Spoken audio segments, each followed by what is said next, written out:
going to be in Genesis chapter 24. 24. Or whatever Miss Barbara says. 27. 24. Genesis 24.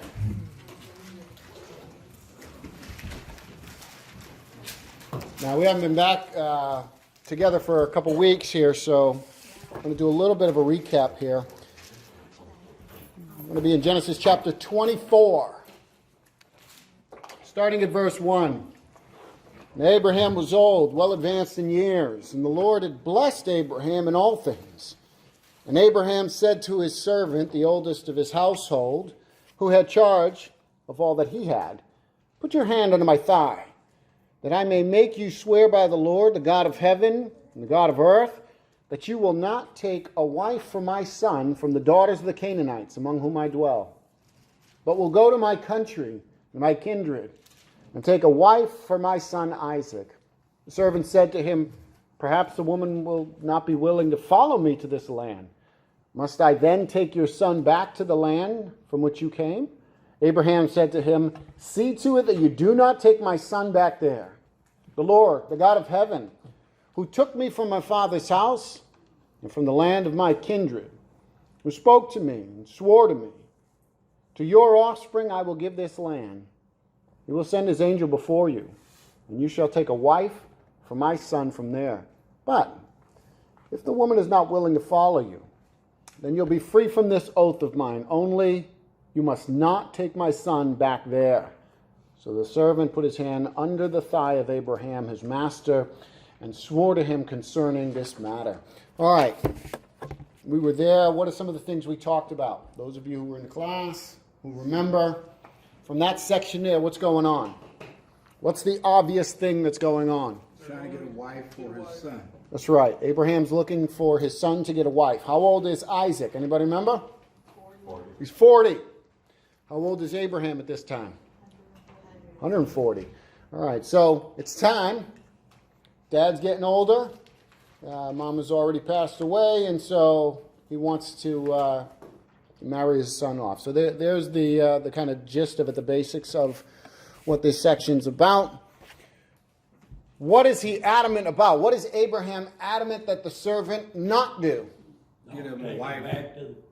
No, don't get a wife from where they're at right now. Yeah. Yes, and Go take him back. don't take him back. Right. Yeah, don't take him back to the land where it come from. Why not a Canaanite wife? Idol worshippers and pagans. Idol worshippers, pagans. Might change his ways. Might change, might sway him, because if you take from the people that are around you, it's very likely that the wife could influence the husband because so many of their people are just around. It's herd mentality. That kind of thing happens. We've seen that previously already. Well, Sure, yes, we did. And then Lot's wife. Well, we see issues with Lot's wife and his daughters and all of that. So swaying. 1 Corinthians 15:33 says evil communication corrupts good morals. That's right. Ooh, That's look right. at that man back So he doesn't want them from the Canaanites. They're pagan. There are a lot there. They could definitely sway the husband. We've seen this already previously. We will see this again in the life of Israel, the nation of Israel, and Solomon as well. His wives turn his heart over to pagan worship, things like that. So why does he want the servant to go back to Haran? Their kind of people. All of his family, most of his It's their family. type of people. That's right. His family's back there.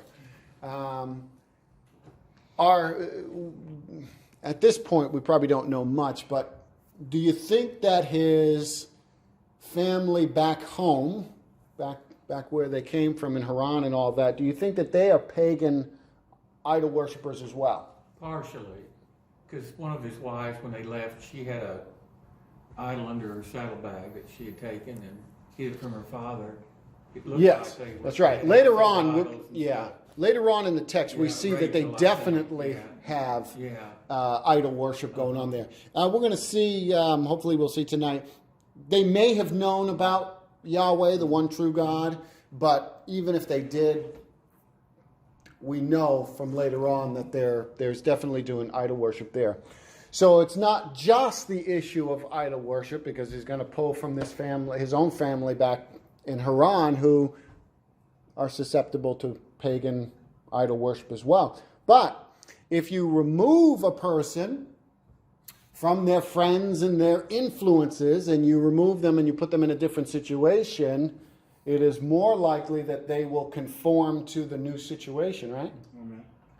You put them in a group of people that are going in one direction, people tend, again, it's that herd mentality. You tend to kind of go with the flow of the people around you. It takes a very, very strong person to go against the flow of the crowd, that kind of thing.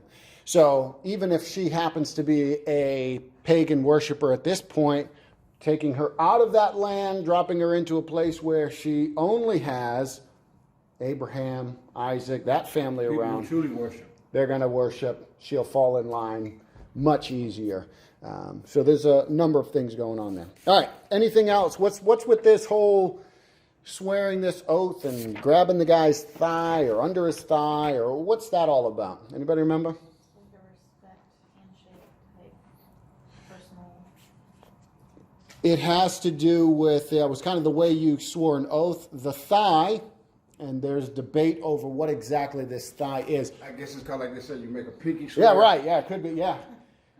The thigh is the, one of the strongest muscles in the body, right? The strongest area.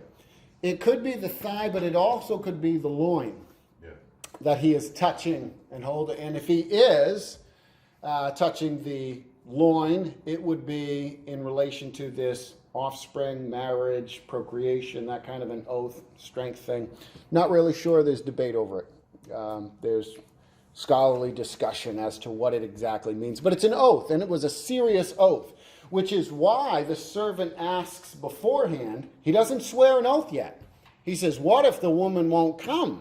Should I take Isaac back there, right? I mean, he's not going to swear this oath until he gets some assurance that he can Fulfill it. yeah, or get out of it, right? This is a real serious thing that he's doing. You're going to take this seriously. So that's kind of what's going on with the thigh. Abraham is adamant, do not take the boy back there. What's the problem with taking Isaac back? You might want to stay there, and he has a responsibility. Yeah. He might want to stay there. Be very easy to fall back in with the family. And again, who knows what kind of things they're into back there. We get a bit of an idea later on. But there's something else. He doesn't want him to go back there because he might stay there. He has responsibilities. But what's the issue? God promised him that land he was in. Yeah. This is the promised land. This is home now. That's not home. You depart from where you used to be. That's no longer home. Canaan land, this is home, the promised land where they're in. So don't go back there. Isaac needs to stay here in the promised land. All right, anything else from that? Everybody kind of did a pretty good job remembering those kind of things there. All right. We did talk a little bit about marriage, the importance of marriage. We talked about 1 Corinthians 7:39, marry within the Lord, those kind of things we talked about. Marriage is very important. All right, let's look at verses 10 through 14 now. Somebody want to read 10 through 14, and we'll pick up there. I'll read it. Okay, thank you. Then the servant took 10 of his master's camels and departed, taking all sorts of choice gifts from his master.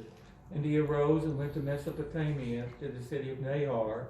And he made the camels kneel down outside the city by the well of water at the time of evening, the time when women go out to draw water. And he said, O Lord, God of my master Abraham, please grant me success today, and show steadfast love to my master Abraham. Behold, I am standing by the spring of water, and the daughters of the men of the city are coming out to draw water. Let the young woman to whom I shall say, please let down your jar that I may drink, and who shall say, drink, and I will water your camels. Let her be the one whom you have appointed for your servant Isaac. By this I shall know that you have shown steadfast love to my master. All right, thank you. All right, so what's Abraham's servant do in verse 10? took the camels. He packs up some camels. That's important. Stuff too. What'd you say, son? What does the servant do in verse 10? He packs up some camels, and he packs up, Mike said he packs up some other best of stuff. everything his master owned. Yeah, he's packing up some choice. Mine says all of choice gifts, all sorts of choice gifts. So why is he bringing gifts? To pay for the He has bride. to buy a girl. Has to buy a girl. Not quite. He needs to look wealthy, that he can take care of her. Yeah, that's right. There's a couple things going on. One, this was cultural. Well, I There agree with was, you. You can't purchase it. Then. yeah, this was not like buying a horse. I know sometimes critics of the Bible like to put it that way. It really wasn't that kind of thing, right? But it was the way that the culture did things. You were going to marry somebody, you brought them a marriage gift. Here it is. And it came in different forms. There were different ways that they brought the marriage gifts. He's on a long journey, so this is probably stuff that's not going to spoil. So it's probably not food items, and we see a little later, it's definitely not, at least not all food items. There's some jewelry, things of that nature. They call it dowry. Yeah, there's issues of a wedding, betrothal gift, and dowries, and that kind of stuff that's going on in that culture. We need to bring that back to us. We need to bring it back again today. It's already here, really. Wait a minute. I'm going to go buy me a woman.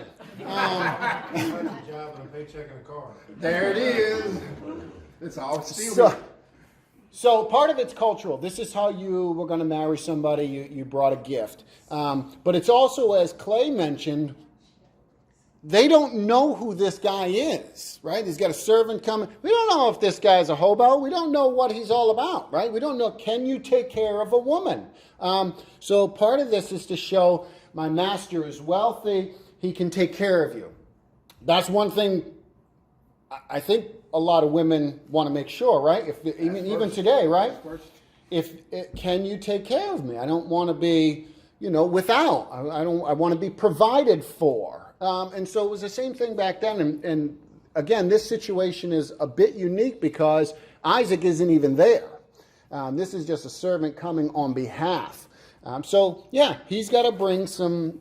He's got to bring some of these gifts, part of the culture, but it's also to show that Isaac is a wealthy man who can provide for this woman. Do you think that they knew of Abraham?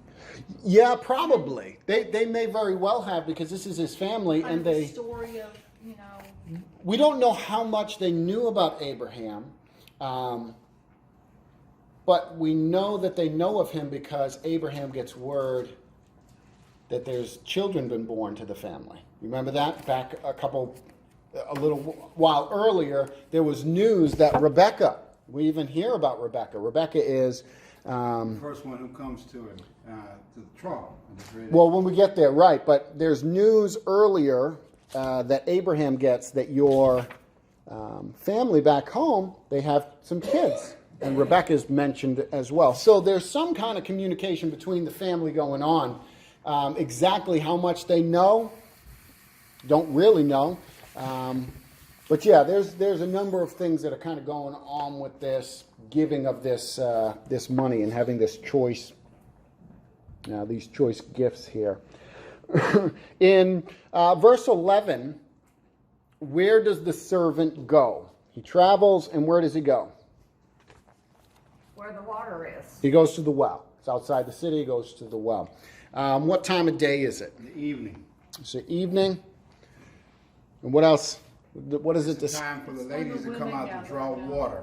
Why is he going at this time? Looking for a girl.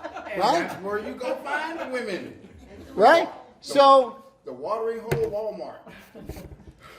he knows that there's a well here. It's outside the city. Okay, so he stops there. He knows that it's a certain hour of the evening, and he knows that the young women are going to be coming out. He's looking for a wife for Isaac. This is the best place to go. This is perfect. Why doesn't he go at a different time of day? Because it won't be there. They're not going to be there, right? So would you say that this is wise? That the servant is using some wisdom here? Of course. Absolutely, he's using some wisdom. So he's looking for this wife. There's wisdom in going out there at this time, at this place. And then he prays. He does, yeah. What does he do in 12? He prays to God for success. Yeah, he prays to God for success. Is there anything wrong with combining prayer with wise actions? Because he's using wisdom. He didn't pray before he got there, as far as we know, like lead me to where you want me to be at what time of day and all of that. I think God is in the midst of all this, right? Providence and all that's working. But he's using wisdom. He goes to this place because he knows this is the time, this is the place where the women are going to be. That's wise. So he's using wisdom, but he also prays. Is there anything wrong with using wisdom and praying to God? Of course not. It's never wrong Of to course. pray ever. Where would be the No, that's logic true. of doing asking God to help you and do something stupid? You're right. Yeah. Yeah, absolutely. So should we do the same? Of course. I do. Should be no problem, right? We should do the same. We don't want to simply rely on our own wisdom and understanding. We do want to act wise as possible, but we don't want to simply stand on our own understanding, right? On our own. But we also don't want to be kind of people that just throw up a prayer and then sit back and wait.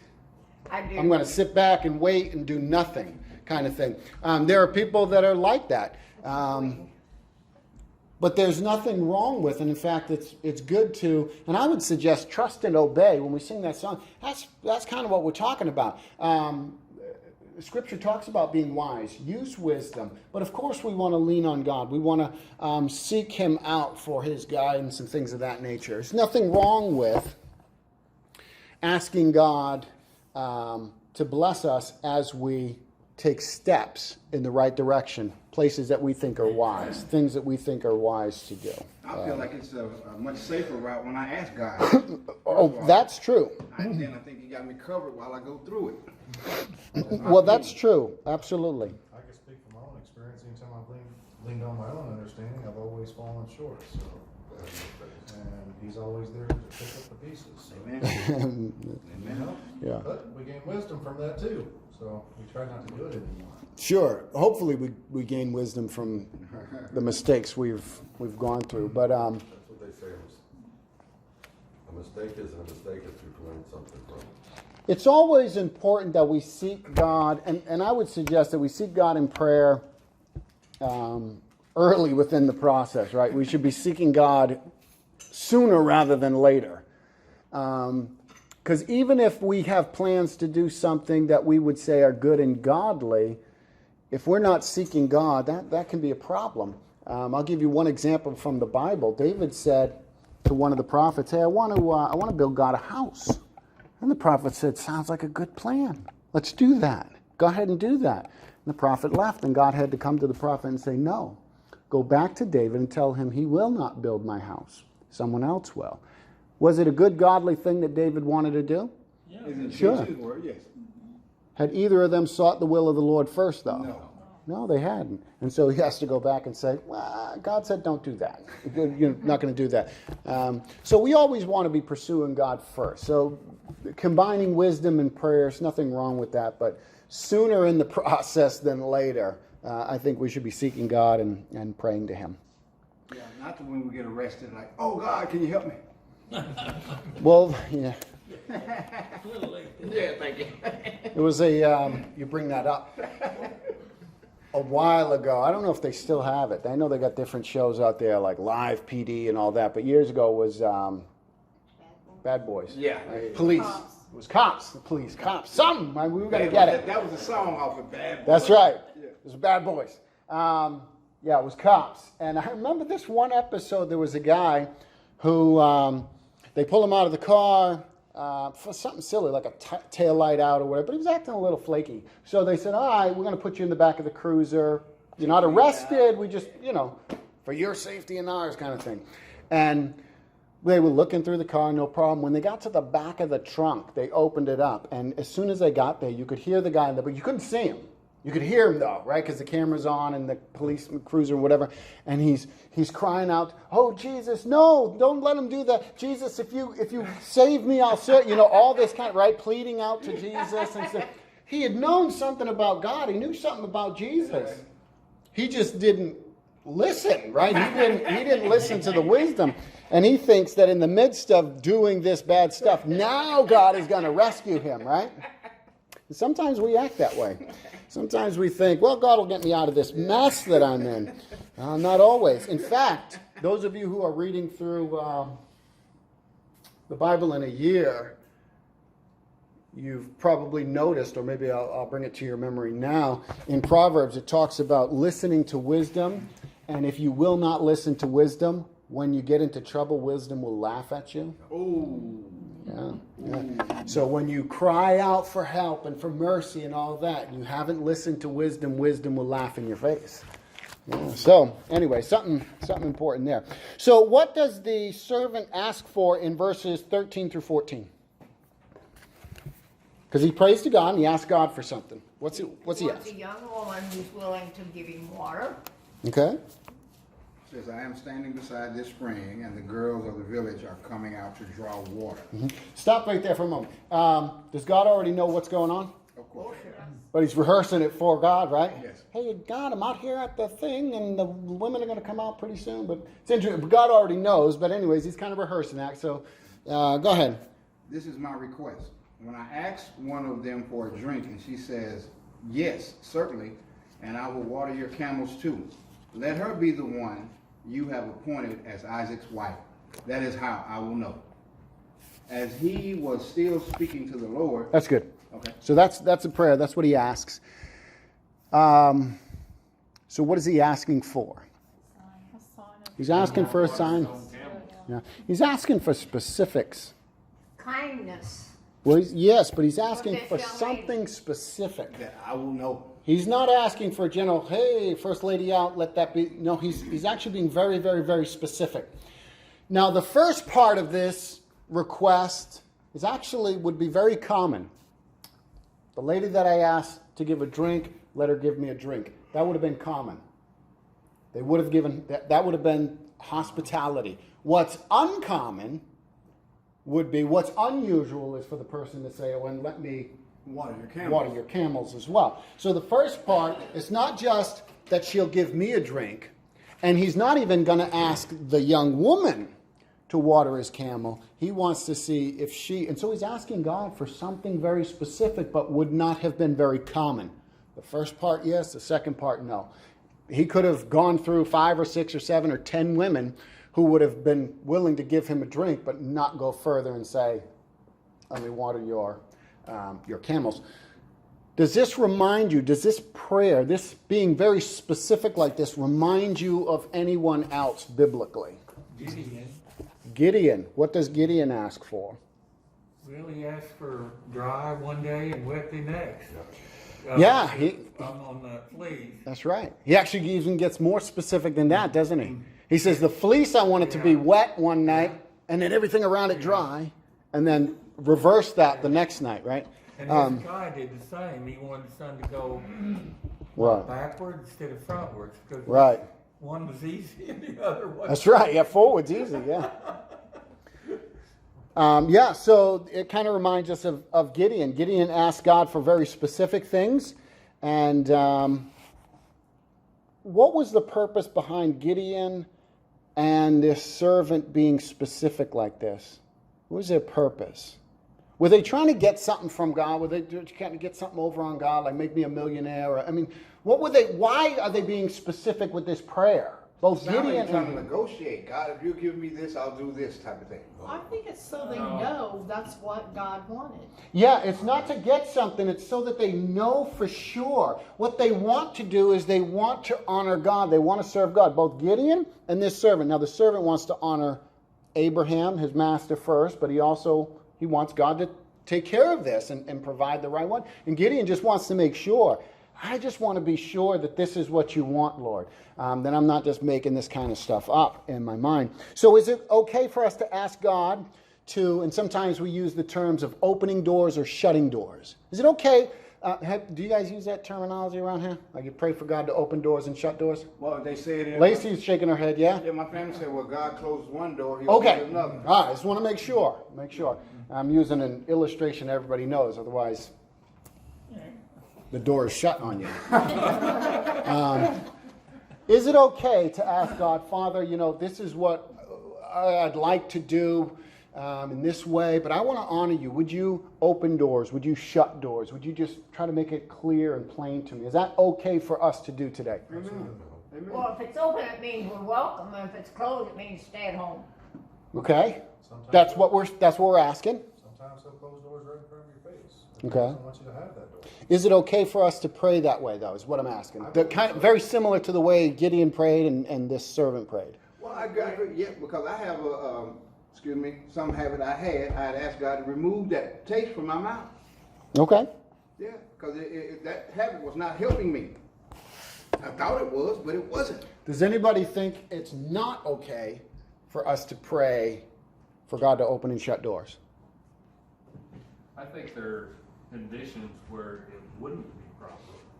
Okay, give me an example. Well, if you're asking for something that you know is against God's will in the first place, which people do. Sure, right, okay, yeah. Sometimes people. Lord, burn down my neighbor's house so I can get his land. But we're Yeah. always asking for direction. Okay. By opening and closing doors gives us our direction. Mm, I mean, that's how I look at it. yeah. I mean, you try and pray for the right response, kind of thing, right? I mean, Yeah, and of course, we're not always praying that way, right? Sometimes we pray tonight. Sometimes we're just praying for people's health or well-being or something along those lines. But sometimes we've got a couple roads maybe in front of us, couple options, and none of them are ungodly or wicked, right? And we're just asking, Father, I really want to honor you in this. Can you help me? Shut a door, open a door, something along those lines. I think we're all in agreement that it's okay for us to pray like that. We're seeking God. Now, Paul brings up a very good point. So long as it's not something that is not in line with God's will, something wicked, something ungodly, something sinful. We definitely don't want to be praying for that. And like you said, people do pray for that crazy kind of stuff. The example you gave may not be too crazy. People ask that stuff. Go ahead. Many years ago, I had to take 2 buses to get down to the train station. Mm-hmm. And I asked the Lord, please let me meet a Christian and help her. And so as I got off the bus, there was an older lady. She had many sacks, and I said, may I carry one of those for you? Mm. Bessie McInerney. Mm-hmm. And she gave me a copy of Herald of His Coming. Yeah. We still read that. Well, I don't get to as much as Mike. But the Lord answered my prayer. Amen.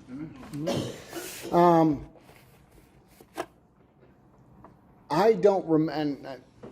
Before I became a Christian and I was studying the scriptures, and I had no clue about prayer or anything, right? I'm studying the Bible, and I'm like, I don't know, some of this stuff sounding, like it's in the right direction. But I remember praying and saying things like, I don't know if you're out there. I don't know if you're I don't know. But I was honest. I'm like, I don't know. But if you are out there, if this is the way to go, then, and I can't even remember what it was, but I asked for something very specific that wouldn't be just by chance. I asked for something specific. Let the woman also water my camp. You know what I mean? Something very specific. And it was answered. Now I can only give God the glory for that, but that had a major impact on me. That was one of the things that drew me to the Lord to say, I mean, you asked, if you're there, and you got, so you really can't go back. And actually that prayer helped me for the first couple years, well, maybe the first year or two anyways, anytime that I would have these moments of doubt And I did. I doubted. I fluctuated. I wasn't sure. Is it, did I just go nuts? Is this really true? Is there really a God? Is all this accurate? And I would go back to that answered prayer. I'd go back to Gideon's fleece. I'd go back to the watering of the cow. I'd go back to that kind of thing. So I think God still does those things. I think it's okay for us to do that. And, as long as our heart's in the right spot and we're avoiding what Paul has kind of brought out, I don't think there's anything wrong with that. Ultimately, that's what we want to do. But I'm convinced from the fullness of what we find in the scriptures and what we find in this story here that we need to combine both of those together. We need to be seeking God in prayer, asking for him to open doors, shut doors, whatever. But then we need to be acting. We need to be taking steps, wise steps, biblical steps in the right direction. Go ahead, Paul. Just remember that God always speaks to us through his word. Yes. He doesn't verbally talk to us. He may move in our hearts through the Holy Spirit, but the way we really get messages from him is from the Bible. Yeah, and we're not talking and I'm not talking about a message. I'm talking about answered prayer kind of thing where you see, bam, this happened. But yeah, absolutely. Yeah, God speaks to us through his word. He's not audible kind of stuff. Go ahead. I think it's how critical our situation is. Like, there's been twice that I've very specifically needed to ask God for something. And both were with, first, the adoption of our son, whether we should do that back many years ago, and there was no answer. There was absolutely, as far as I could see, no answer. Yeah. And we did what we thought was right. Yes. The second was in relation to him this last year. And I got to the point with what we were going through that I thought I was going to have a nervous breakdown. I really did at one point. And so one morning I prayed so earnestly, and three things happened that day. One, in which I was about to leave the house, and a man from the Church of Christ called and told me what he thought I ought to do. And I almost missed it. I was just about to leave. And another was that morning, my son's favorite song that we sang together when we were out in Seattle. They played on the radio, which they never do. And there was a third thing that came from our daughter. Generally I'm like Paul, it's only through the scriptures, but sometimes you get so earnest about something that the only way you're going to be able to keep your sanity is say, God, you've got to give this to me. And I think those are cases where, like marriage and adoption and legal or other issues that come up, it just gets desperate. I love the way you just said that. God, you got to give this to me. I mean, I love the way you said that. You're my father. Yeah. I won't ask anything more other than that I've got the forgiveness of my sins. But this privilege of prayer, that is really absolutely. Yeah, and when I'm talking about answered prayer and all of that kind of stuff, we're not talking about communication with God directly and all of that. But we're talking about answered prayer. We're talking about the providence of God. We're talking about all of these things coming together. But you do bring up one good point, and I think it's important that we touch on it for a moment. There are going to be times when we don't get that answer that we're like, wow, here's the door open or closed or what. We just don't get that answer, and we need to try to act wisely in line with the scriptures. I'll give you an example. Personally, I don't think God micromanages our life. I don't think he's all that worried about what job we have, so long as it's not a sinful, wicked job. Sometimes we pray, Father, which job should I take? And I think he sits back and says, which one do you want? Whichever one you take, right? Whichever one you take, honor me in it. Right? That's the point that God wants, right? Whatever, adoption or what, at some points, I think God is simply saying, right, where do you want to go? I'll be with you in it. We're not talking about sinful things again, but just honor me in what you're doing. So sometimes we don't get answers to, the job we want, or this, should I go here or there, or vacations, or those kind of things. when we were looking to take a different preaching position, and we had 2 places, we had an excruciating week. And I think at the end of the day, it was made clear. Well, we thank God we got you. Well, I'm glad you think that way. You made the right choice. I second that. Wait a minute, let him finish it. I think we knew the day we left here, because Shannon said, call the other place and tell them we're done, we're where we're at.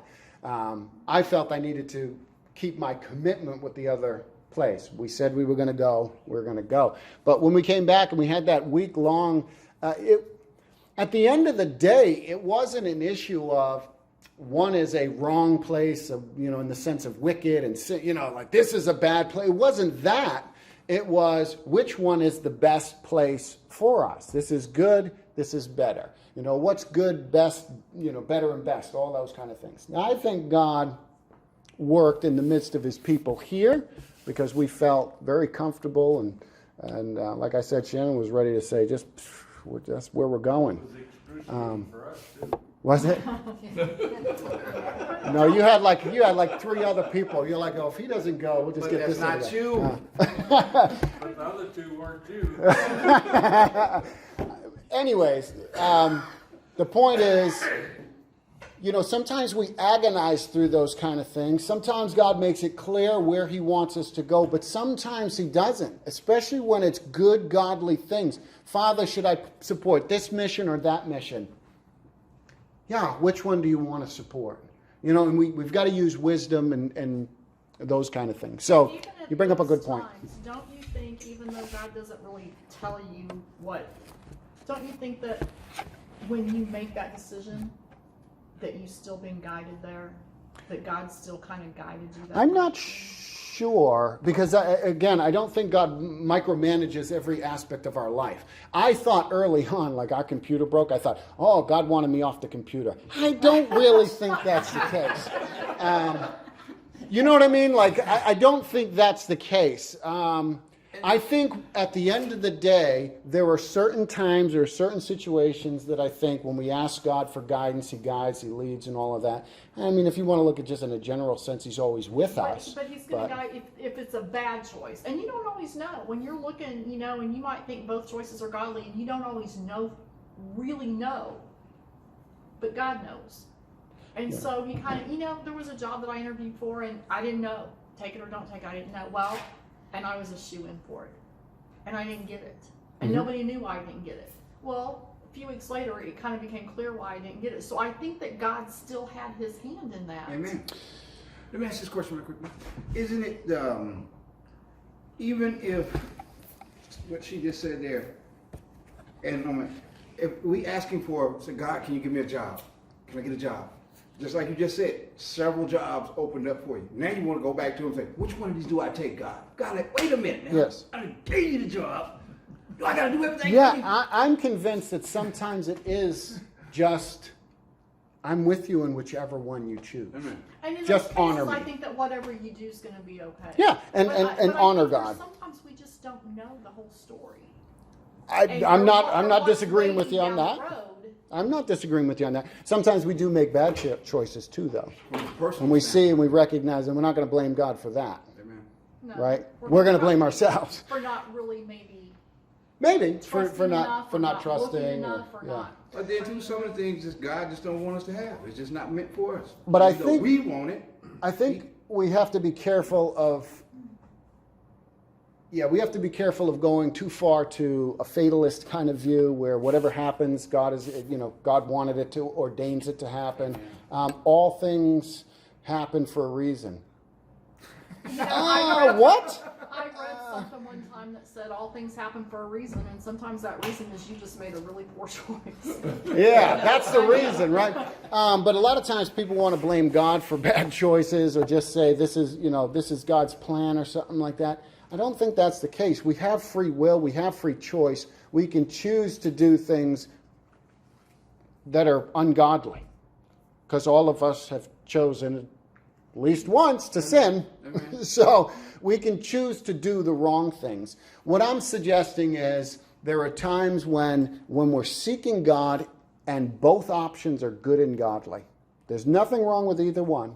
And God is not necessarily saying, yeah, right, I'm going to point you in this one. He's simply saying, that's right. Wherever you go, just honor me in it.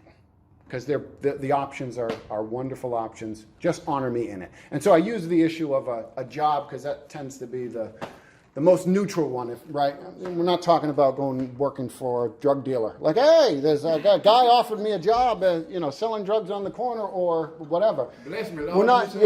We're not talking about that. We're talking about two wholesome jobs you could do. And at the end of the day, God is just saying, I think he would just say, whichever one you want, honor me in it. And I'll be with you as you go. And wherever you go, we're going to go together kind of thing. Amen. Yeah. So, good conversation. We're going to end there because we're over time.